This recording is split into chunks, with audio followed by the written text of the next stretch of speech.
this episode of China Unscripted. For years, Europe dropped the ball on China, but now they're still looking for the ball. Welcome to China Unscripted. I'm Chris Chappell. And I'm Matt Gnesta. And joining us once again is Theresa Fallon. She's the founder and director of the Center for Russia, Europe, Asia Studies based in Brussels. She's also a member of the Council for Security Cooperation in the Asia Pacific.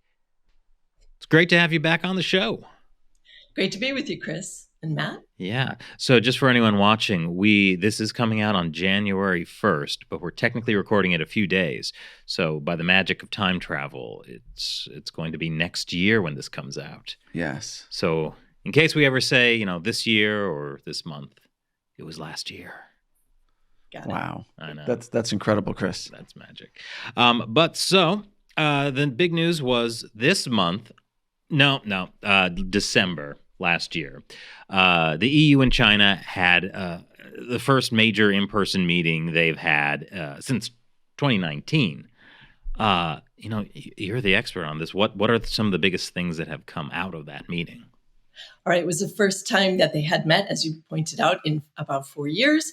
And the previous meeting, the High Representative Joseph Borrell described it as a dialogue of the deaf. So this year's meeting had very, very low expectations. Neither side even agreed to having a joint statement or any deliverables. So it was more like, let's keep the lines of communication open. Nevertheless, I think that the media tried to portray it in a more positive light, but they inevitably were compared to the US-China meeting in California and what happened in Beijing. And it appears that the Europeans were much tougher on the Chinese. So the threat of sanctions on electric vehicles coming into Europe is something that the Chinese are really against. But we've seen a doubling in the balance of payments. So it's 400 billion, a little over 400 billion. So it doubled in 2 years. So it's astronomical. And the Europeans are more dependent on Chinese trade than the US. The US is about 16.5%, and the Europeans are about 20% reliant on Chinese trade. And the other issue that the Chinese and the Europeans are always trying to distinguish themselves differently from the United States. Ursula von der Leyen, the president of the European Commission, uses the language de-risking rather than decoupling. And she tries to reassure her Chinese counterparts that it's not so bad. But when I speak to Chinese officials here in Brussels, they see it as the same thing. The outcome is the same. Becoming or trying to become less dependent on China in certain key areas. So I think that overall, there hasn't been a big change in relations. The trajectory was downward even before COVID. But kind of their go-to person in Europe, Chancellor Angela Merkel, is no longer in power. So I think they're kind of looking for their next Merkel, but it's very difficult for them right now. And Chinese officials, when I speak with them, they're pretty realistic that ever since the beginning of the war in Ukraine, we're coming up to the second anniversary of that. They see that the Europeans perceive China-Russia strategic convergence. So the Chinese understand that they're really not going to make a lot of headway with Europe, and they're just, kind of going along with things. The other is that there are two red lines for the Europeans. One is that they do not want to see China help Russia with Ukraine. So clearly China buys Russian oil, and that helps Putin have enough money to fuels the war in Ukraine. And also there's an ambassador for sanctions. There have been about 11 suites of sanctions on Russia, but now they're discovering a lot of dual-use goods made in China found on the battlefield in Ukraine. So between 70 and 80% of the items are from China. So the question is, if Beijing's really crossing this red line, no one seems to have the will to take them to task on this. So the Europeans continue to repeat, we don't want you to do anything more to support Russia. In fact, I called it peace washing. In the early days of the war, Joseph Borrell was saying things like, only China can help us mediate this war. And so that is kind of the card that they try to play. But that's pretty much where we stand today. So there's a lot that you talked about that I want to unpack, but in terms of what dual-use equipment China is sending to Russia. What are we seeing in terms of that support for Russia's war on Ukraine? Okay, there's drones, there's some vehicles, also some armaments have been discovered on the battlefield. Some will say, oh, these are from old stocks. We don't know who sold them to the Ukrainians or to the Russians. They could just be very, very ancient Chinese armaments. We're not selling it to them right now. But the narrative from the Chinese is that we don't really have control over these things. Some of these companies are, private sector, so we really don't know what they're doing. And it's clear that they obviously do know what they're doing, because the private sector in this area of armaments does not, cannot operate independently of Chinese Communist Party supervision. So I think that this is a worrying design. And I think that I had an opportunity to ask the High Representative Joseph Borrell why he continues to use this narrative, like we need China to help us and use their influence on Russia, because, after almost 2 years, it's clear that that's not happening. And his response to me was that, well, it could be worse. So the Europeans are thinking if China just, drops all pretense and starts really selling very high level weapons, that's what the Europeans want to try to prevent. But I think that, but won't China not do that? Because if China drops all the pretense, then the EU and the US politically basically have to sanction China. That's right.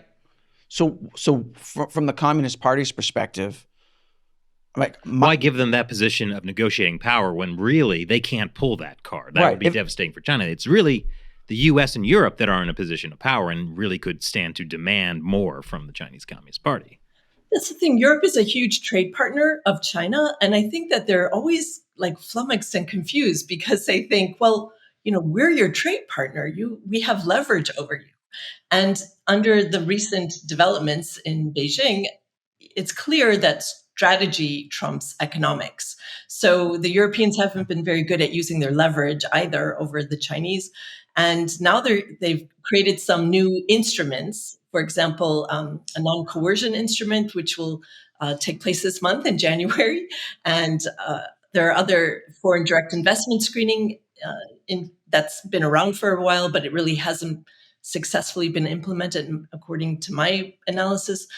For example, Chancellor Scholz was warned, not to sell part of the key strategic port in Germany to the Chinese, and he did.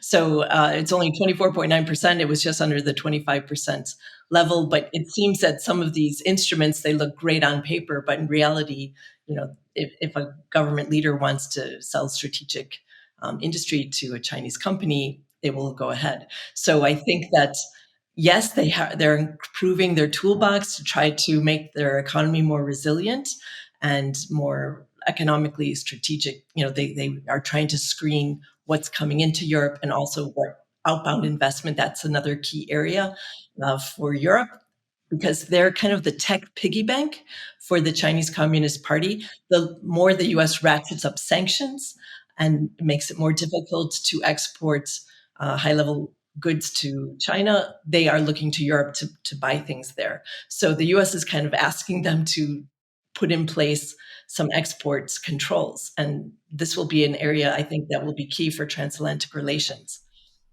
Well, what's interesting is you mentioned earlier that you felt Europe was taking a more hard line with China in this recent meeting as compared to the US at APEC. But from what you just said, it sounds like even this harder line is not really that hard. Like, we'll sell 24.9% of the port to China. So, technically it meets the rules. And so if it's that bad, like how bad is what the U.S. is doing? It's, I think, very hard for many in the US to understand that Europe doesn't really see, I live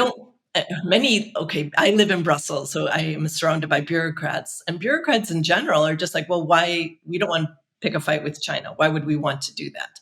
So there's a kind of a narrative that Europe is kind of trying to find a third way between the US and China, and that they will get through this third way. But the problem for them, and for example, Joseph Borrell, the High Representative, at the opening of a diplomatic academy here in Belgium to train the next generation of European diplomats, described Europe as a garden surrounded by a jungle.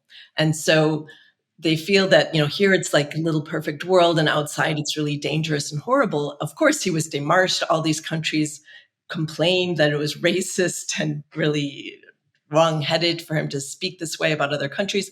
So, but this is kind of part of the European perspective. They're previously to 2019, their mantra was, we don't do geopolitics. So the idea that money has no color, we can invest anywhere, it's all great since the wall came down in 1989. But I think that there has been a slow movement to more strategic thinking, and even the head of the European Commission, President Ursula von der Leyen, has declared that this was a geopolitical commission. So it's very difficult if everyone's been saying for decades, we don't do geopolitics, and then expect bureaucrats to instantly think geopolitically. In fact, I talk about this with some colleagues. They're apolitical. They have not a geopolitical bone in their body. So it's very difficult for them to perceive the world through that lens. And they are used to seeing the world through an economics lens. So it's happening, it's moving rather slowly. And there isn't any one voice in Europe on China policy. You have 27 EU member states. You have a country like Hungary, which tends to block or water down anything that China's not really interested in. So it tends to be the lowest common denominator of 27 EU member states. Nevertheless, there are workarounds sometimes to get around Hungarian blocks on various policy issues. So there's a movement, but it's much slower than, say, the US. The US it's one country. They can be far more nimble in their policymaking, whereas in Europe, it's very, very slow and sluggish. And I think they're getting some nudges as well from the United States. And also I'm talking about the European Union institutions, but we also have NATO here. And we've seen a huge wake-up call. About 2 years ago, they included China for the first time in their strategic outlook. And it went from just a mention now to, I think, about 10 paragraphs. I don't know the exact amount of paragraphs right now, but it's really becoming far more on their radar in terms of security issues. So I think that there has been a big change in perceptions in Europe on China. So you mentioned there's sort of like this malaise with the bureaucracy of the EU and in Brussels. I'm curious, do you have a sense for how European people feel about the situation with China? Is there a disconnect there? Well, that's a good question, because Pew Research has been doing research over the years. And even before COVID, you saw that the trend was downwards. COVID accelerated negative outlook on China. And I think one of the highest negative outlooks in all of Europe is Sweden on China. So overall, I think the mean is about 26% having a favorable view of China. So it just depends on the country. They break it down. One of the most positive is Greece towards China. There's Costco owns the full Piraeus port in Greece. So it really depends where you sit. And Lithuania is probably another country that has a very negative perception. But overall, most of the EU member states individually have a very negative perception on China. But the reality is they do have a lot of economic exchange. And one of the most heavily dependent on trade would be Germany. And since they're one of the key countries in Europe, they kind of have a lot of say in how the policy is going to unfold. The other issue in European politics and it's Franco-German relations. It's described as the engine that pulls along the EU. Well, since Merkel has left the political scene, Scholz and President Macron of France, they really don't get along so well. So some people describe it as a Franco-German engine is broken. So you also even have competition between the two of them on policies. So Germany did not want to have an investigation into dumping of Chinese electric vehicles into the European market, but France was able to use their political savvy and have the commission examine that. So good for them. The French don't surrender. So they're sometimes at odds, or there could be cover. You know what I'm saying? It's like you can say, I didn't want them to do that type of investigation. We can't stop them. So right now that there's no publication yet on what the decision has been made about electric vehicle dumping. But at the same time, key areas like Huawei in the US, which Huawei has long been banned, Germany has not banned it yet. A Huawei um, electric plant, electric battery plant is being built in France. They're breaking ground very soon. So China just keeps adding, keeps trying. And so, they are making headway in other areas and creating dependencies that will be very worrisome in the future. Oh, and the other issue that I think kind of was a wake-up call for Europeans, this kind of Russia-China cooperation. We saw the recent new polar bear, kind of a Russian and China ship were going through the Baltic Sea, and some energy lines were cut, and also a digital infrastructure line was cut, very important. And it was kind of like a gray zone activity. They said, oh, it was a Chinese registered ship called the New Polar Bear, based in Hainan, but registered in Hong Kong. It said that it had dragged unknowingly, which most people I speak to from Navy say that's impossible. You can't drag an anchor that long, that far, and not know that you were dragging it. So this type of gray zone activity is very worrisome to Europeans. So it seems like South China Sea is so far away from them, but now they're seeing activity connected to the Arctic and with Russia. So it's a bit of a problem for the Europeans. They can no longer think that this isn't really something we need to worry about. And that's another reason why NATO's also got China on their radar. Well, so this seems strange to me, because you're talking about how the views of China are on the decline throughout Europe, but it seems like the European people are not able to influence their bureaucracy. Well, there's two levels going on. You have member states, and they have input into the system. And, they have a meeting of all the leaders of the European member states. So they actually do put input into the system. And the Commission just, comes up with the types of legislation. So it's not that different, really. It always seems Byzantine and strange, but it's three organs of government, similar in some respects to the United States, because you have the European Parliament, you have the Commission, which is kind of their bureaucratic institution. And then you have the Council, the European Council, which is made up of all the European member states, their elected representatives. So these three they work together, and they all have to kind of make the sausage together. So the Commission proposes, and the Parliament can propose legislation, but the Commission disposes, they make it. And the Council has to approve it, the European Council. So there is a democratic aspect to all of this. It's not that the people don't have any say of what's going on. But if they do have a say, and their views on China are a lot more negative than what's happening in Brussels, then there's still a disconnect, right? I mean, there's people are still not fully being represented in terms of their viewpoint. Yeah, that's a good point. And then there's stories that start bubbling up. We saw just recently a far-right Belgian senator. They had been monitoring him for almost 3 years. They had all his text messages from his MSS, Ministry of State Security in China, handling him, asking him he was in essence a spy for China, asking him to block meetings on Taiwan or legislation or statements about Xinjiang and the forced labor of the Uyghurs.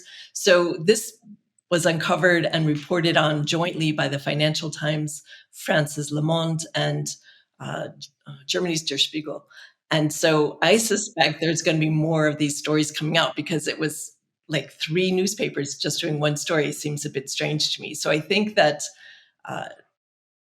China's influence activities in Europe are going to get far more airplay, especially in 2024. It's a very important year for elections. So we're going to see elections across the board for the European Parliament. And I think there's going to be more and more information coming about China's influence activities, which have largely been ignored because they didn't really perceive China as a threat in the past. And I think now it's becoming more clear the level of penetration of Chinese influence activities. So is it that the threat of the Chinese Communist Party wasn't understood, or was it that Angela Merkel was running the show and she, having many vested interests in China, was not interested in pursuing that? It might be a little bit of both. I think the bench on Chinese expertise is very, very narrow in Europe. There's not a whole lot.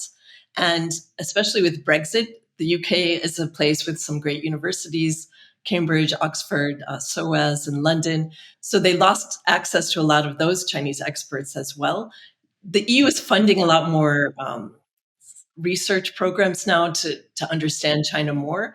So I think that that's part of the equation, that policymakers are getting more information from experts.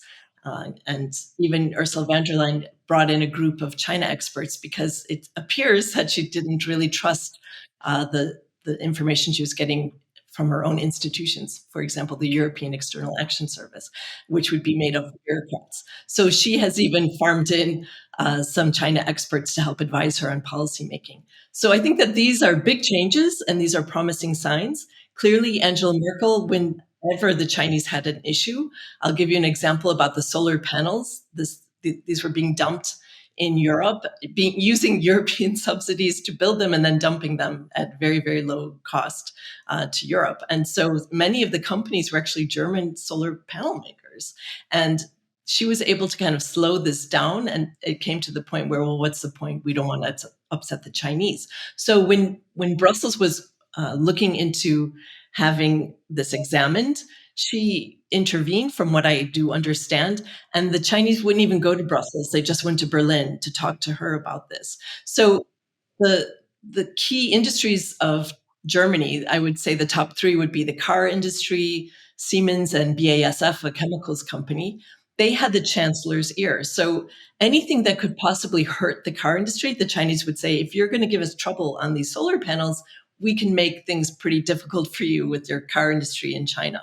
So when other countries weren't really paying so much attention to China, Germany was able to kind of encourage the Commission to look the other way with the solar panel dumping, which is ironic because that's only 10 years ago. And now they have a whole green agenda, and they will become even more dependent on China because they want this green transition. And they have all these benchmarks, and they want electric vehicles, more solar panels, more wind turbines. So they'll become paradoxically more dependent on China. So I don't think Angela Merkel's strategy was very long-term thinking.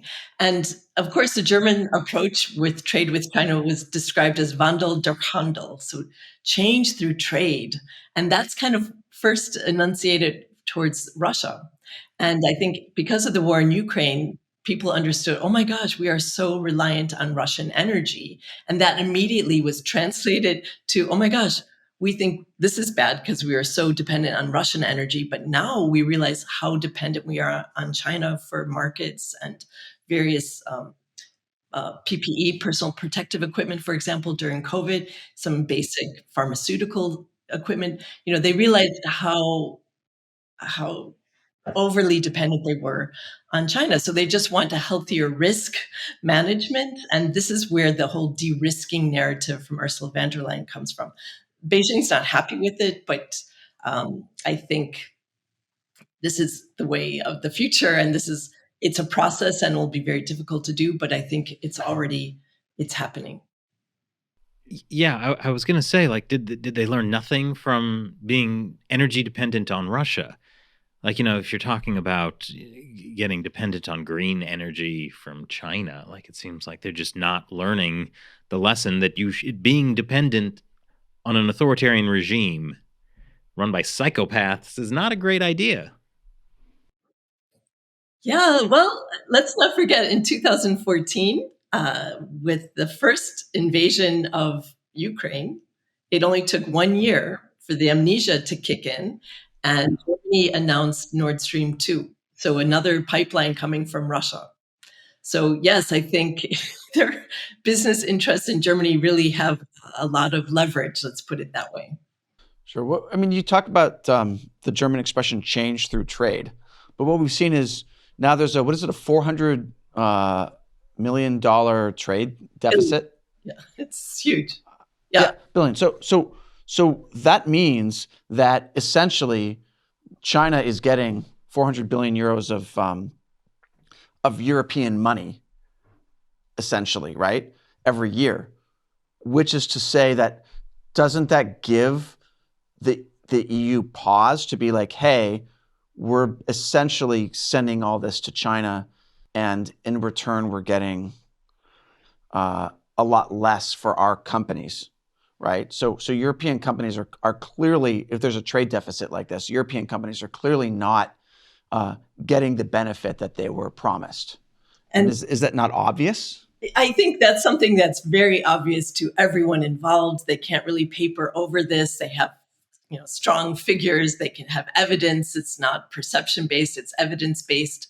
And they want more access to Chinese markets. They want a level playing field. This is what they've been asking for as long as I can remember. I lived in Beijing from 2003 to 2007. This was the same mantra way back then. Things haven't changed. I mean, it's like they keep saying the same thing and expect a different outcome. So in the last days of Angela Merkel, when they have the EU Council rotating presidency.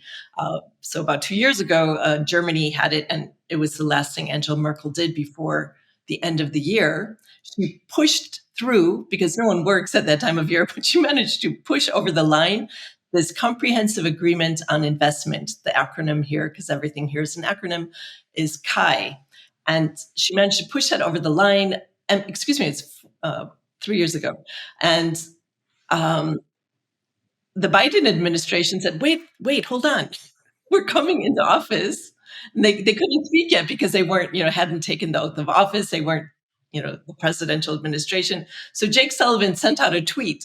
That's the only thing he could do. He could communicate with the Europeans via tweet and said, please, we're coming into office in January. Please wait on this, economic agreement with China. We want a transatlantic. He didn't say this, but my interpretation was we want to have a transatlantic approach. If we work together, we can help be more effective in shaping Chinese policy, and it will benefit both of us. It will benefit both economies. But the Europeans just barreled right through. They pushed that over the line, and it seemed to give them to lock in things that they had already negotiated. But the Chinese, like the great Chinese saying, to pick up a giant boulder and drop it on their own feet, the Europeans, the US and the UK had come up with a joint statements on and sanctions on Chinese officials in Xinjiang and about forced labor and the Uyghurs. And so China responded with super sanctions on Europe and to teach them a lesson never to sanction China again, not to even think about that. That was my interpretation of their actions. So they sanctioned 5 members of the European Parliament. So they hit every single party. They sanctioned an entire German think tank. They sanctioned some individual scholars and the entire political and security committee and their families. So they just really upset everybody. So this agreement was put into the deep freeze, and that's where it has remained, because there is no chance it will come out, because the European Parliament will never vote positively for this comprehensive agreement on investment. So the Chinese keep dangling it around saying, come on, let's do it. But it's politically impossible at this time. And the Chinese were trying to get creative about ways to do it, because they didn't want to lose face and they didn't want to remove their sanctions. So they said, why don't we simultaneously lift sanctions at the same time? And the Europeans wouldn't agree to that. So the world has moved on. Ursula von der Leyen has tried to dampen any hopes or expectations about the comprehensive agreement on investment. She said, it's over. But I do still hear grumblings or mumblings from others that, maybe we can, reanimate this. But if the European Council president said, that's kind of over, I think it's over. But China is still dangling that to some European businesses. But since then, as maybe all the people watching will understand, that the Chinese Communist Party has introduced a raft of rules and regulations, the enhanced anti-espionage law, European business people are kind of afraid to go to China. It's like the Hotel California, you can check in and you might not be able to leave. So they've kind of done it to themselves. They've made it very, very difficult to leave. But there is one positive thing I should point out from the EU-China summit that took place last month in December, early December, where they agreed that Europeans could take out their data from China. So that was one big win for the Europeans. It's not a huge win, but it is important. And before that, they weren't allowed to even take out any form of data or repatriate profits. So I think the Chinese were trying to bend a little to give the Europeans some sweet to keep them on board. But that's not a big deliverable. And, in most countries, you can take the data with you. So I think that that's where we stand right now. But I think that as we've seen across the board, the appetite to invest in China has declined, not just in Europe, but from the US and other countries. And these are things that there's a momentum that's building. And I think it's kind of hard, when you don't even know if one of your employees in China sends out a message on Weibo that might be construed as violating the anti-espionage law. It's very, very gray area, and companies are losing appetite to continue to do business there because they're very fearful of what the future holds. And it's getting clearly more difficult to do business in China. Well, so with China's struggling economy, Europe is much more dependent on Chinese trade compared to the U.S. What other options does Europe have? I mean, is this a chance that the U.S. and Europe could work together, cut China out of the picture? Because it seems like it's a practical thing now. People have to figure out where to invest, where to get their exports from that's not China. Well, I think that there hasn't been long-term thinking. I think that strategic foresight is really not Europe's forte. For example, China invests in Morocco. That's right in Europe's neighborhood, but the Europeans are going to China to invest. So China is investing right in their neighborhood, and for some strategic minerals. Why weren't the Europeans thinking that way? So I think that they have to kind of look more strategically. There is it's not so easy, like the transatlantic relations, everything will be happy, friendshoring and all of this. There's a lot of irritants in the transatlantic relationship in some areas. For example, the IRA, not Ireland, not the Irish Republican Army, but the Inflation Reduction Act that the Biden administration has introduced. It wasn't meant to kind of hurt Europe, but the Europeans see it that way. And the Europeans do have a lot of other subsidies, but they look at what the US is doing. It's a positive thing for the environment. It's kind of got green credentials, so the Europeans should be in sync with this.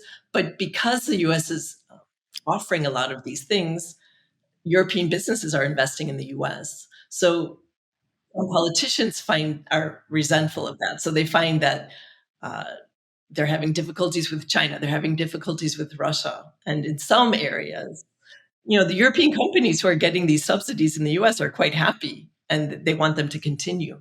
So some policymakers in Europe are fearful that they're losing jobs to the US.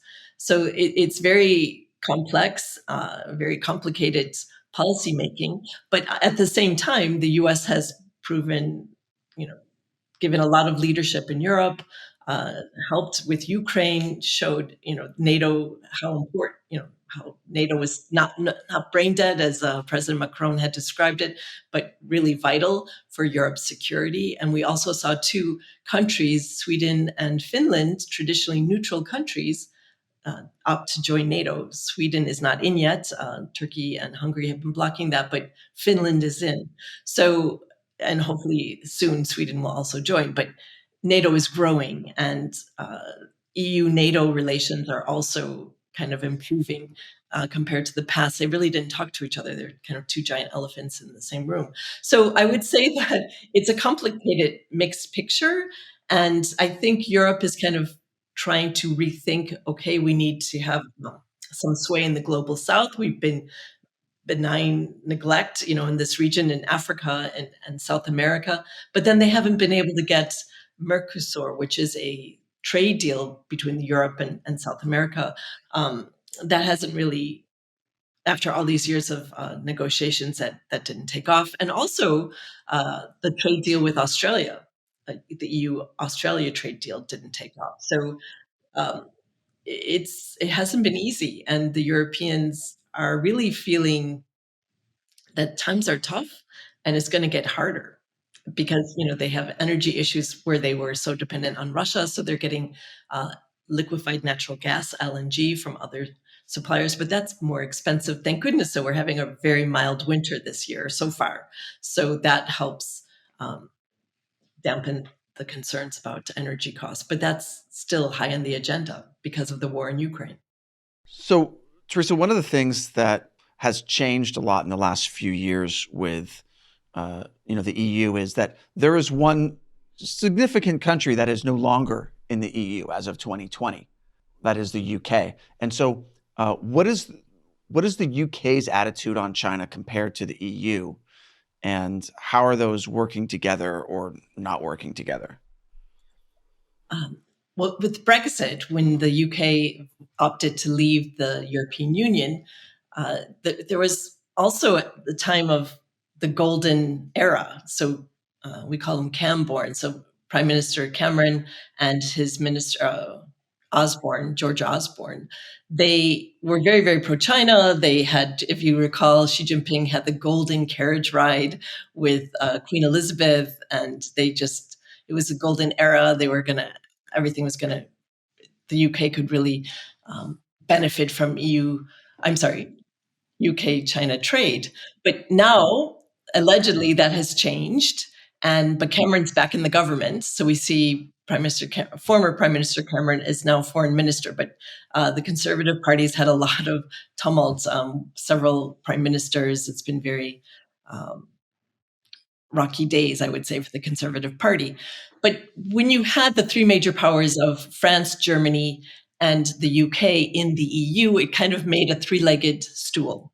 And when you pulled the UK away, you have this problem now between France and Germany. So I think my analysis is that they're still going through some growing pains, because I think after Angela Merkel left the political stage, she was chancellor for about 16 years, so she was a huge presence.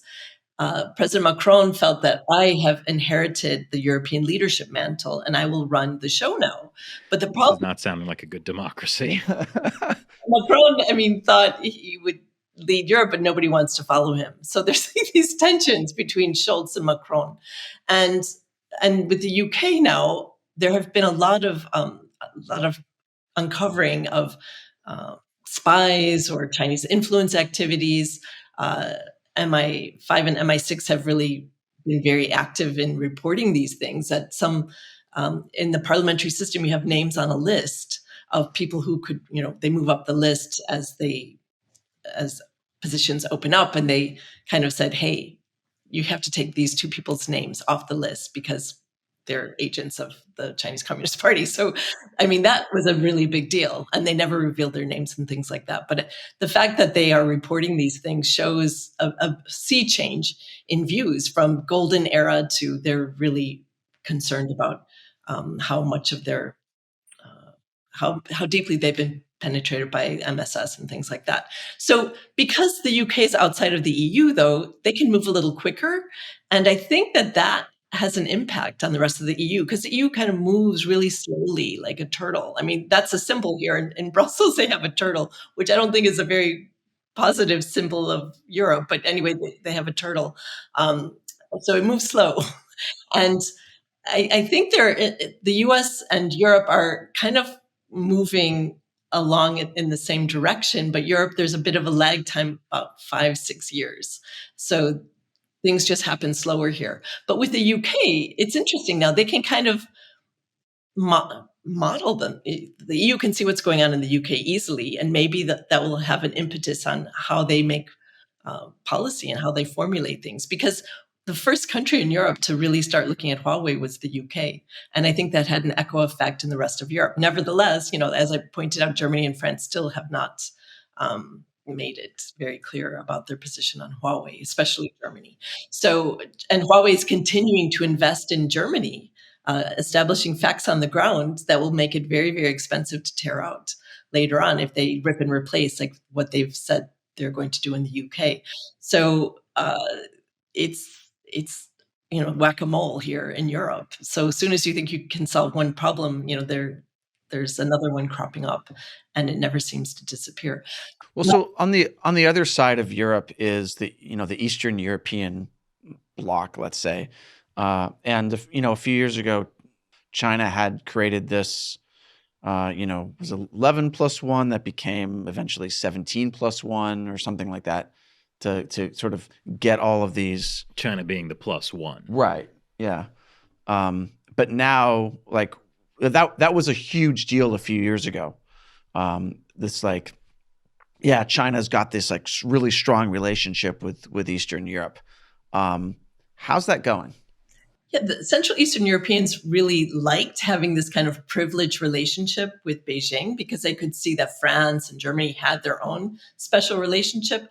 And it was a smart strategy by the Chinese because they believe in this idea of Mackinder. So he who rules Central Eastern Europe controls the world island. So I think that they're more Mackinderite than most people. So they think Central Eastern Europe is really important.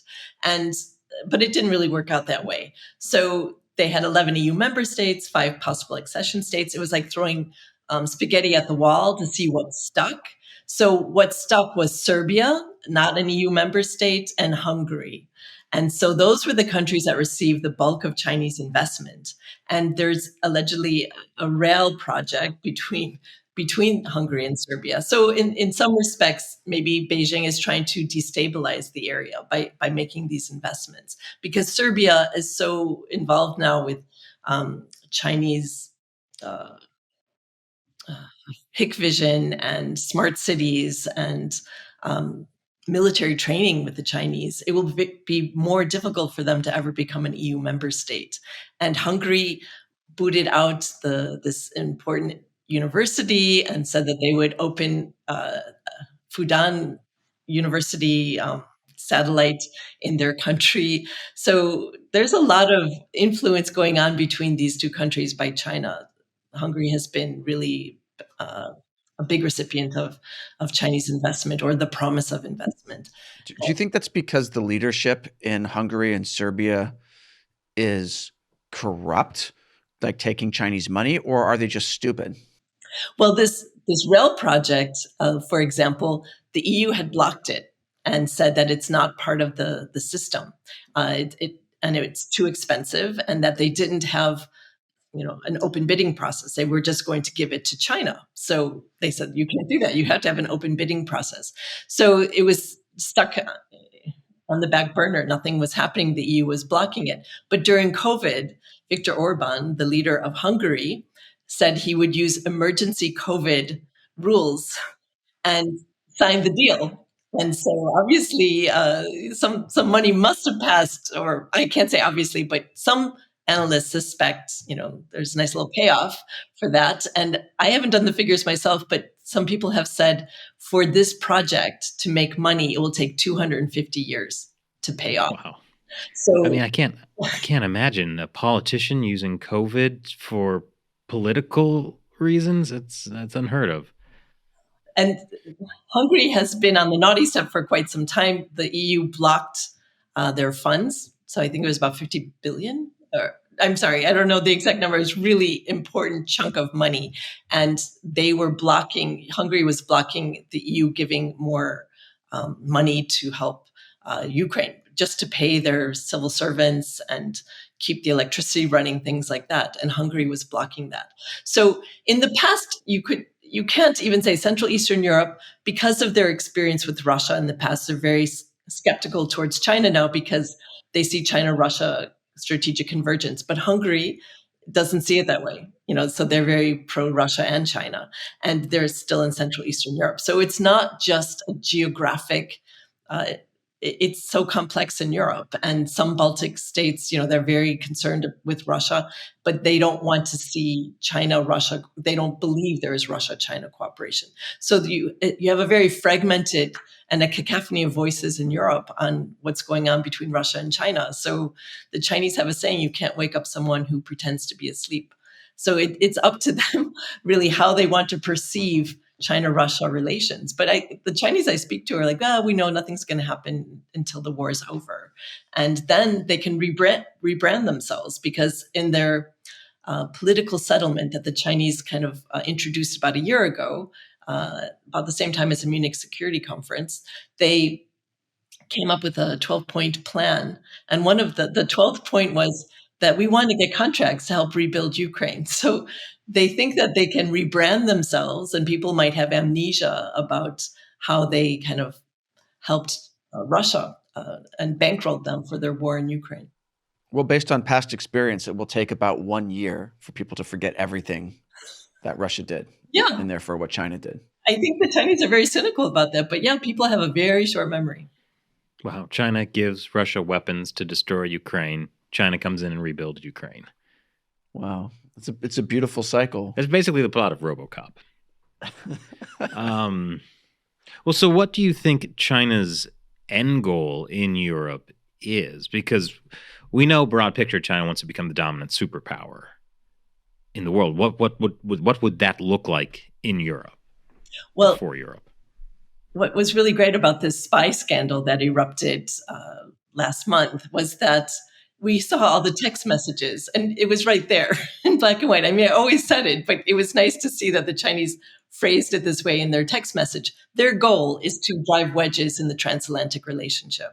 So anything that weakens U.S.-European cooperation, the Chinese want to throw a wedge in there. The bad bit about all this no limits partnership that was signed back February 2021, right before the Beijing Beijing Olympics, this no limits partnership, they're kind of handcuffed to Putin now, right? So the Chinese like to pretend or try to talk out of both sides of their mouth, as we've seen. The third ranked Chinese Communist Party official went to the Duma about a year ago and said, we will help you undermine Western sanctions. So the Russians had taped this and released it afterwards. I don't think Beijing was happy about that, but they speak to different audiences. So clearly when they're speaking to the Russians in the Duma, they say, we will help you undermine Western sanctions. They tell the Europeans something else. So they have different narratives for different audiences. And I think people should kind of wake up to and pay more attention to what they're saying. I mean, if they're at a nice meeting in Beijing, there should be a little bit of skepticism, because it's pretty clear after 2 years that they are helping Russia, and it's inconvenient. People don't want to acknowledge that, because that would make them have to take action, and nobody has an appetite for that, especially in this difficult economic period. So for the Europeans, they say that's a red line, that's a red line. Does Beijing believe it? There's kind of a creeping change. They continue to sell higher. It appears from what they're finding on the battlefields in Ukraine that it's increasing. And I think that this is very worrisome. So the Europeans will continue with this narrative. Please don't help Russia. Please don't help Russia. And everyone will, pretend that that's what's going on. I think that's where we are today. I mean, you wouldn't want German automakers to lose any money. And some have said that, because Germany, after 1989 and the fall of the Berlin Wall, they invested a great deal in Central Eastern European countries. They were low-cost labor, and that really helped the German car industry. So some have said that they could use that model in Ukraine as well. But there's a huge security issue there. It's not clear what's going to happen in Ukraine. So that's one thread of thought, but. The security, the 1989 fall of the wall, everything's happy, all rainbows and unicorns, and we can invest everywhere, not think strategically. That's over. And I think it's taking them a little while to digest how the world has changed. It's in flux, and, they're not sure where their directions are, because in one point, they didn't like when the US was the unipolar moment, right? When the US was so powerful. So there are some examples where Europe kind of felt, well, maybe we can help build up China and we'll guide China, and China and Europe together will balance US power. And I think, there are various projects like Galileo, this massive satellite program. Well, China evidently seemed to have learned a lot from the Europeans for very little money and then built their own satellite system. They didn't do it jointly with the Europeans. So the Europeans have had a lot of lessons learned, I think, about cooperation technologically with China. Nevertheless, they still do it. So I think for China, Europe is still an important market, and they expect to get technology that the US will block. That they expect to try to get it from Europeans. So we're talking a minute ago about German automakers. Now, what we're seeing, as you brought up sort of earlier in the podcast, this flood of Chinese electric vehicles, and we're seeing EVs all over Europe now. How are German automakers reacting to this? I think they have some problems because they have been worshiping at the internal combustion engine altar for quite some time. And I think that maybe they didn't expect China to innovate so rapidly. And in some respects, Europe is reliant on Chinese projects and batteries and even research institutes, because the Chinese are very smart, they're very clever. When these companies, for example, Siemens was investing in China, China demanded that they would build like 12 separate research institutes. And now, because the Chinese have all these well-trained technicians, these institutes are valuable to them. And they want to continue to have access to the technology that are coming from these institutes. So it was a smart strategy to kind of entangle Germany, to kind of pull Germany in. And it's worked so far. Really, Germany has kind of been guiding EU policy. And the car industry, though, it's going to be very, very difficult for them to compete against Chinese EVs. So I was in Bavaria, the home of Mercedes, this past June, and we had a meeting with some local government representatives, and they were pretty unhappy with the state of play. So they are trying to use their influence to protect their interests. And the thing is, when you have to get at the EU level, when you pass a directive, it takes a lot of time, a lot of horse trading, and finally they got this Green Deal through. But now German automakers several months ago, German automakers successfully lobbied to have that taken out, to have it changed. And other countries were very angry about that. They're like, well, we couldn't do that. Why can Germany do that? So, Germany has the ability to do that, to change some policies that were put in place. A great democracy. But they have a lot to lose. And now they're in a place where it's difficult for them to block, because they have a third of their profits come from their investments in China. And so the Chinese have gotten by what we would say the short and curly. So they really are in a tough position. What do you think is going to be the long-term impact of Chinese electric vehicles in the European market? Like, what do you think we'll see, 5 years from now? Well, we'll have to wait and see what the outcome of the anti-dumping investigation is by the European Commission. We might know. So that'll take, 7 or 8 years? No, we might know as early as this month in January. So we'll have to wait and see. That's going to be a tough call. And if China has made it very clear that they're unhappy with this investigation. They've used all their contacts to try to stop it or to prevent it, but it's taking place. Nothing's leaked out yet. And this is a very leaky city.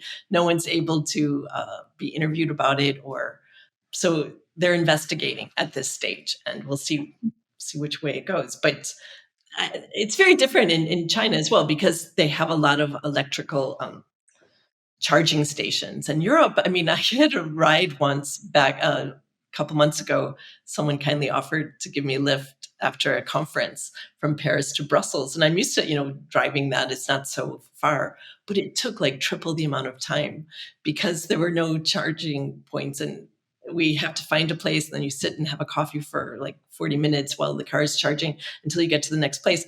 And it was really arduous. I mean, I got home at like 2 a.m. I was like, what? Like, I just wanted to get out of this car because this person was carrying some very sticky cheese. So it was a very long, terrible So that's my memory of my electric car ride. But it wasn't maybe the top of the line car, but still, I think Right.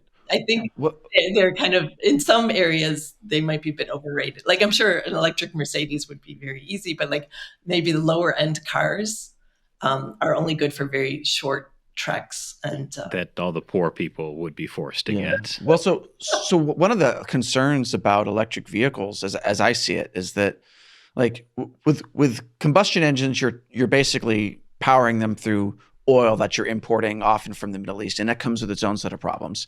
But with electric vehicles, you're charging them on the grid, and the grid is becoming more expensive in Europe because you've got natural gas going up. And then I'm imagining in places like France that are dependent on nuclear, they're buying some of their enriched uranium from Russia, or at least they were. And so now you've got like your energy security issues in Europe are now directly spilling into people's ability to drive their cars. Yeah, I think, all right, some of the less developed European economies are complaining. They're like, we want these cheap cars. We need these cheap cars. But in terms of, I'm waiting. Like, I don't want to buy an electric car yet because I just want to wait to see where things fall, where the pieces fall, because there are a lot of issues about them being stolen. They're very easy to break into with these codes, and they're heavy. So for Europe, really, it's 27 EU member states, but some member states are more equal than others. Germany has had an impact on this, and they are also introducing kind of like a biofuel, which will be green compliant. So that's one way around it. But we'll see what happens, because being so dependent on an electricity grid that the Russians could easily hack, I think is not a very smart strategy. And I think that when they made these rules for the green transition, I mean, maybe we can slow it down a little, like slow it down a bit. Yes, the climate's really important and we can do a lot, but in the meantime, and try to meet these goals. But focusing so much on the car industry has been very divisive, I would say, in Europe. And China's had a good, smart strategy. They're like, okay, we're going to focus on green industry. This is part of our 2025 goals.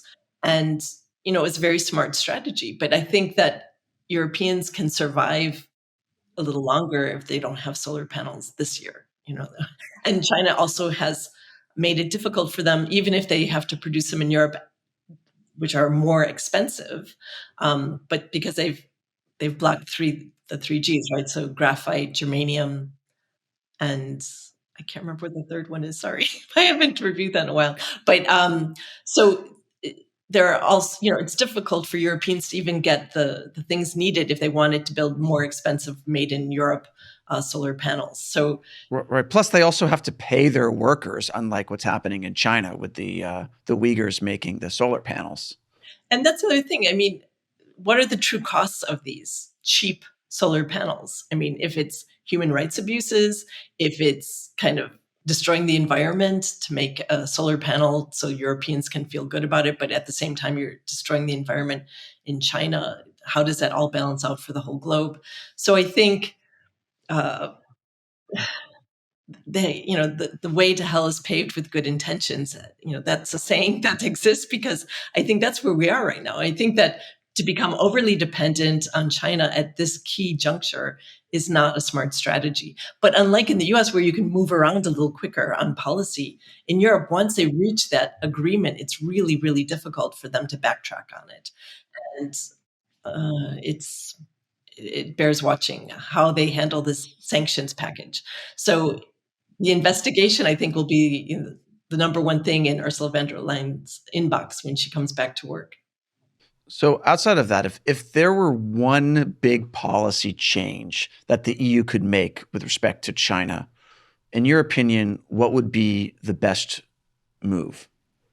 Okay, it's almost like medicine, like do no harm. I mean, the Europeans want to send a ship, even if it's symbolic, to show, the South China Sea that they're sending a ship. That's all nice, but I don't think it makes that much of a difference. The number one thing that the Europeans could do that would have a huge impact on this strategic rivalry with China would be export controls. Stop giving them all the high tech that they need and want. We saw, for example, with President Macron's visit to Beijing, and remember he went to talk about peace with Xi Jinping, and he had that interview on the plane, and he left China saying, "We don't want to be a vassal of the United States." So I mean, just his whole narrative changed very, very dramatically. And at the end of his trip, he announced a sale of helicopters. Well, that's dual use, and I can guarantee there's probably U.S. Advanced semiconductors inside those helicopters. So how can he do that? Like if he's supposed to be in a transatlantic alliance, NATO has made it clear, these are issues. He's going to sell helicopters, which are clearly dual use goods, and he wants job security for people in France.